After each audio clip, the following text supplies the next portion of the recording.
O dinheiro é o mal da humanidade. Você já deve ter escutado essa frase em algum lugar. Mas, será que você sabe as principais funções do dinheiro e as suas características e as facilidades que ele traz? É isso que a gente vai ver no vídeo de hoje.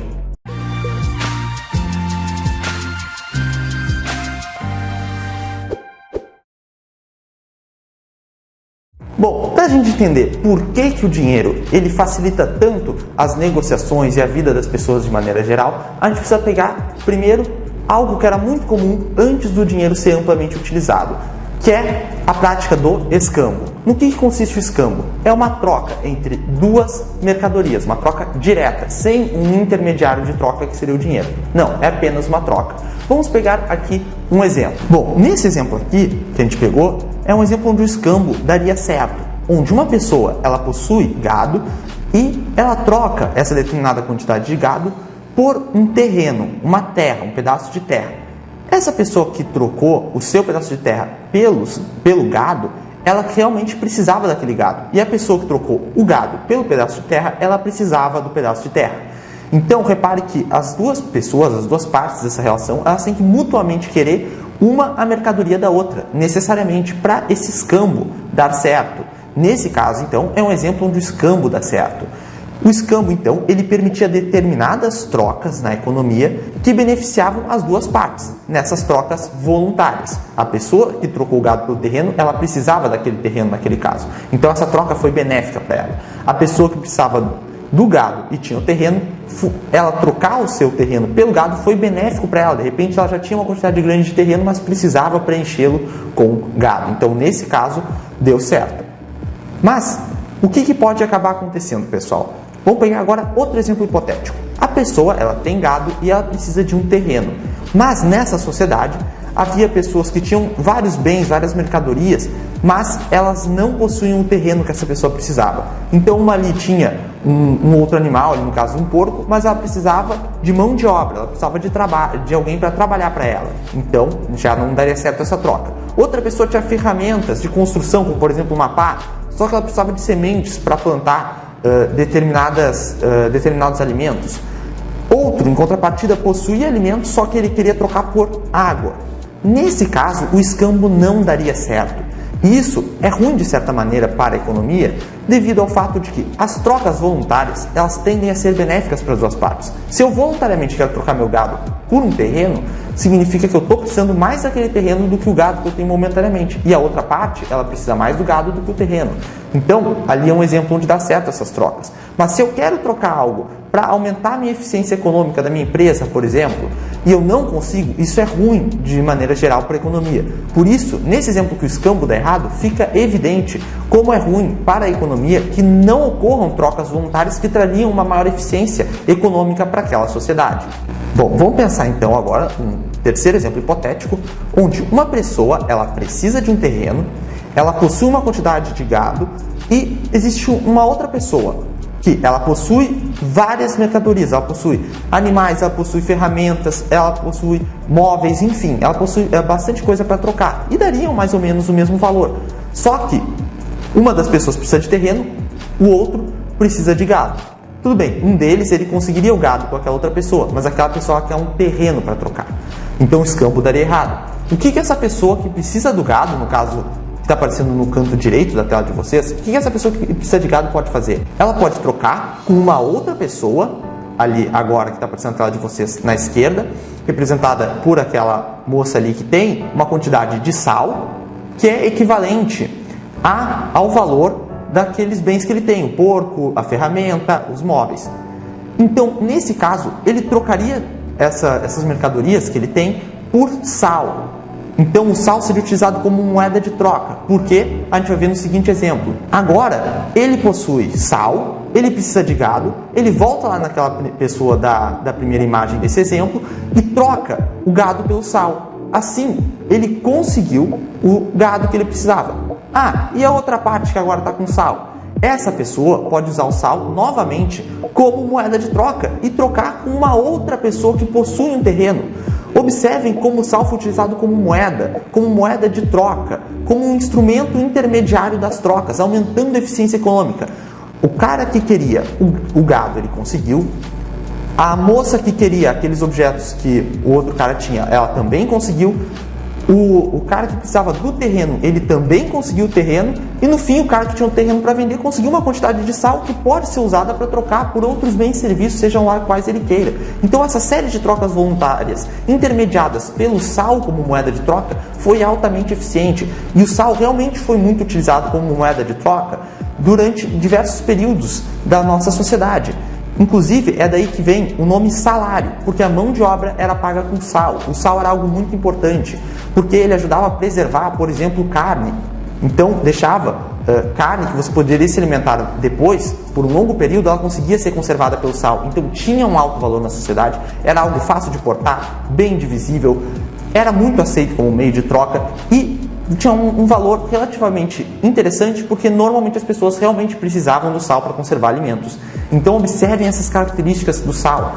Então o sal foi muito utilizado como moeda em determinados períodos da nossa sociedade. Bom, então a gente viu que o sal já foi utilizado como moeda. Mas vamos ver as características necessárias para uma moeda ser utilizada. Primeiramente, a moeda precisa ser amplamente aceita. O sal era muito aceito porque ele ajudava a conservar carne.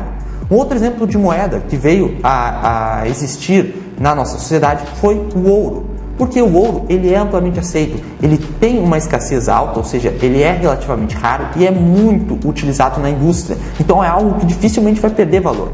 Pelo contrário, ele tende a ser uma reserva de valor, que é justamente outra característica importante para uma moeda. Ela precisa ser amplamente aceita porque eu preciso que ela seja um intermediário das minhas trocas. Então, basicamente, quase todo mundo na economia tem que estar aceitando, porque eu vou usar ele como meio de troca. E para trocar significa que muita gente tem que aceitar.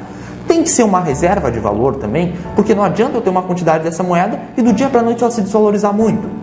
Olha a volatilidade que vai ter, eu não vou conseguir comprar a mesma quantidade de bens e serviços que eu conseguiria antes. Então, cria um cenário de imprevisibilidade. É justamente o contrário. A moeda precisa ser uma reserva de valor, ela precisa ter o seu valor perene, conservado no tempo, que é justamente outra característica. A moeda ela tem que ter um valor perene, algo que seja previsível. Se eu tenho aquela moeda, é melhor que eu saiba a quantidade de bens e serviços que eu vou conseguir comprar amanhã, depois de amanhã, no ano que vem. Então, ela tem que fazer uma manutenção do seu poder de compra. Aí, depois disso, nós temos algumas características mais técnicas, como, por exemplo, a divisibilidade. Uma moeda tem que ser bem divisível, porque eu posso querer comprar coisas com um valor pequeno. E se eu só tenho uma moeda que acaba valendo muito e eu não consigo dividir ela, fica mais complicado. Então, o sal, por exemplo, era bem divisível. O ouro, pelas suas características naturais, intrínsecas, ele também é relativamente bem divisível. Eu consigo dividir bastante, criar moedas de ouro, por exemplo, com um valor menor, onde eu consigo comprar mercadorias de menor valor, enfim. Tem que ter uma durabilidade. Então, eu não posso ter, por exemplo, o ouro e o ouro, vamos supor, estragasse, assim, perdesse sua validade, deixasse de ser amplamente aceito, perdesse seu valor. Isso não poderia ocorrer. Então tem que ser algo com uma certa durabilidade, justamente por ser uma reserva de valor. Algo que eu vou provavelmente ter que ter e usar no futuro. Além disso, o dinheiro ele tem que ter a fungibilidade. O que é a fungibilidade? Pessoal, R$100 vale a mesma coisa que 2 notas de 50. É algo que é fungível, eu consigo ir juntando e formar uma unidade inteira. Então, tem que ser fungível, porque não adianta nada eu receber uma determinada moeda, eu junto com outra e elas não somam o seu valor monetário. Isso seria ineficiente. Então, o dinheiro precisa ter a característica da fungibilidade. R$50 é a mesma coisa que 2 notas de 20 e uma de 10, por exemplo. Isso é fungibilidade. Aí a gente entra em outras questões. A portabilidade. Precisa ser fácil de eu portar o dinheiro, como por exemplo o papel moeda, o dinheiro digital que a gente tem no banco, criptomoedas são fáceis de portar.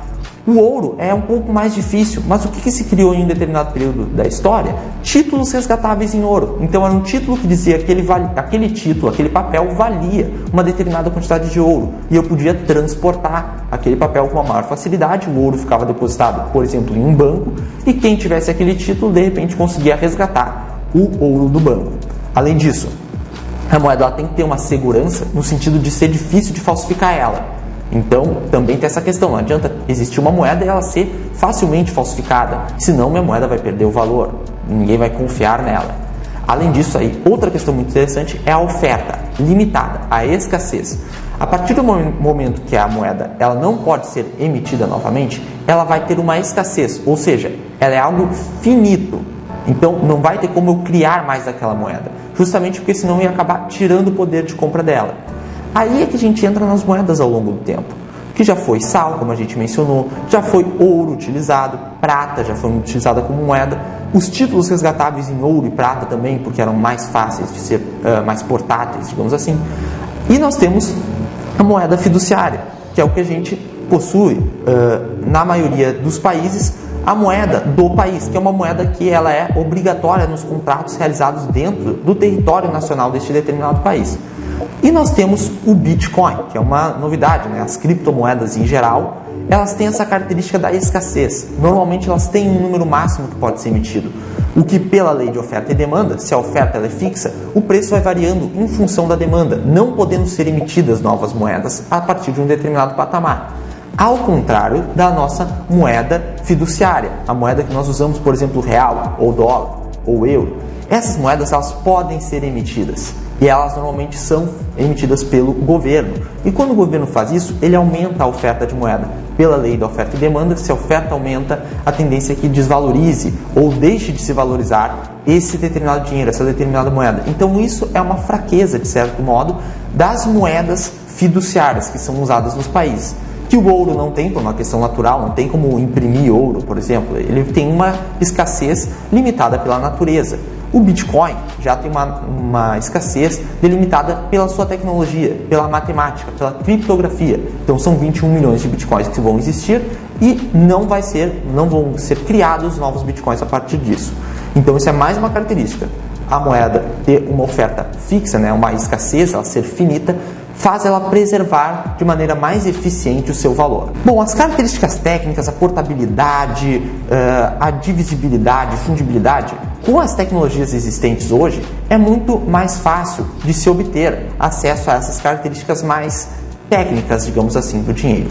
Então, hoje, o dinheiro, ele normalmente é bem divisível, é fungível, é amplamente portátil. Então, essas características acabam ficando igual, porque o dinheiro digital que você tem num banco de real, por exemplo, ele é facilmente divisível, fungível, portátil, é fácil de passar ele. O Bitcoin também tende a ser assim. Então, hoje em dia, essas características técnicas do dinheiro, a maioria das moedas possui. Mas, o que acaba sendo o mais importante hoje em dia é a confiança que se tem no dinheiro. No caso, a nota de R$200, se ninguém aceitar ela, se ninguém quiser receber o R$200, aquela nota de R$200 passa a ser apenas um papel colorido. Não tem valor em si, não tem valor intrínseco, não tem um lastro naquele dinheiro. Então, a única coisa que faz as pessoas aceitarem o real é a confiança, que na verdade essa confiança é oriunda da nossa legislação, que obriga os contratos aqui no Brasil serem feitos em real. Então, você tem uma grande confiança de que vão aceitar esses R$200 de você, porque tem uma lei que torna obrigatória que os estabelecimentos aqui no Brasil e que os contratos feitos em território nacional sejam denominados em reais. Então, você tem uma grande confiança de que vão aceitar o real. Se essa lei caísse, muito provavelmente as pessoas iriam migrar para dólar, para Bitcoin, para outras moedas. E o real ele ia perder essa confiança. Você não ia ter confiança que alguém iria aceitar real, justamente porque as pessoas provavelmente iriam preferir uma moeda mais forte como dólar e euro, por exemplo. Então, é isso que a gente tem que saber. Outra questão, os R$200 significa, quando lançaram a nota de R$200, muita gente falou, vai ter inflação, porque agora tem a nota de R$200. Pessoal, a nota de R$200 ela reflete muito mais uma inflação passada que a gente teve e que agora a gente precisa de cada vez mais dinheiro para comprar os mesmos bens e serviços, do que necessariamente que no futuro vai ter mais inflação porque lançou a moeda de R$200. Não, é o contrário, já teve muita inflação ao longo do tempo e agora, para a gente não ter que ficar levando várias notas no supermercado, é mais fácil fazer uma nota com uma denominação maior, no caso R$200, para ficar mais fácil de eu comprar as coisas sem ter que levar tanto dinheiro. Assim como foi a extinção do papel moeda de R$1. Não sei se vocês lembram, aquela nota de R$1. Ela não conseguia comprar muita coisa, por isso que ela acabou sendo extinta. Então não é por causa disso que vai ocorrer a inflação no futuro. Não, essa nova nota de R$200 veio justamente devido à inflação passada. Então a gente ainda traz duas notícias muito legais. A nova cédula de 1 milhão de bolívares venezuelanos vale menos do que $1. Então aqui um exemplo que a oferta de moeda dos países, ela não é fixa, não tem uma escassez porque o governo pode emitir mais moeda. Então ela tende a se desvalorizar, principalmente em um país com uma grande insegurança econômica e jurídica como a Venezuela. Então, observe, tem uma maior quantidade de dinheiro, tem uma cédula de 1 milhão, só que acaba valendo menos do que $1. O Bitcoin, ao contrário, como tem uma oferta fixa, tem uma escassez de 21 milhões de Bitcoins, a tendência é que a oferta ela se mantenha, se a demanda aumenta, o preço sobe. E até por isso é um reflexo da cotação do Bitcoin. Hoje, R$315 mil aproximadamente durante a gravação desse vídeo.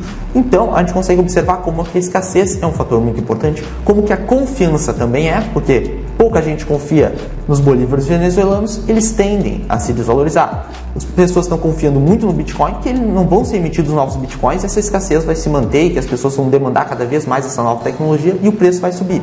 Ou seja, oferta fixa, demanda subindo, a tendência é que o preço suba. Então, pessoal, como nós vimos, o dinheiro ele nada mais vai fazer do que facilitar a sua vida. Ele facilita trocas na economia.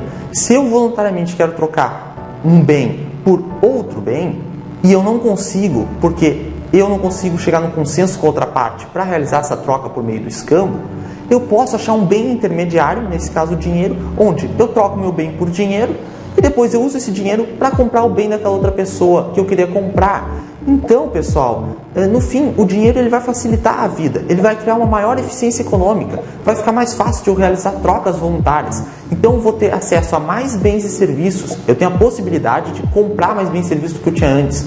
Então, pessoal, o dinheiro ele nada mais vai fazer do que facilitar a troca voluntária entre indivíduos, a troca de bens e serviços em uma economia, fazendo ela ser muito mais eficiente. Então, o dinheiro ele não é de forma alguma um mal da humanidade, ele é apenas um facilitador entre trocas. Você pode ser contra o materialismo, tem muitos bens, eu não precisa, de repente aquela pessoa não precisava ter tanto, essa pode ser sua filosofia, mas não podemos atacar o dinheiro é apenas um facilitador de trocas. Então, o dinheiro ele não é o mal da humanidade, ele é apenas uma mercadoria que é utilizada como intermediário de troca para facilitar e tornar mais eficiente a economia. Bom, pessoal, se você gostou desse vídeo, eu convido você a deixar o like, se inscrever e tocar o sininho de notificação para que você receba as notificações quando saírem vídeos novos. Além disso, a gente está com o curso BVI, que é Bolsa de Valores para Iniciantes. Se você está começando nesse mercado e não sabe, está meio perdido ainda, está escutando falar que a bolsa está em alta, que a bolsa está em queda, está curioso, mas ainda não começou a estudar friamente sobre bolsa de valores, nós temos um curso amplamente didático voltado justamente para o iniciante, aquela pessoa que quer começar a investir, mas antes ela sabe que precisa ter os conhecimentos necessários para isso. Nós temos então um curso focado justamente no iniciante, com alta didática e uma linguagem simples, uma linguagem voltada justamente para quem quer começar a investir na bolsa.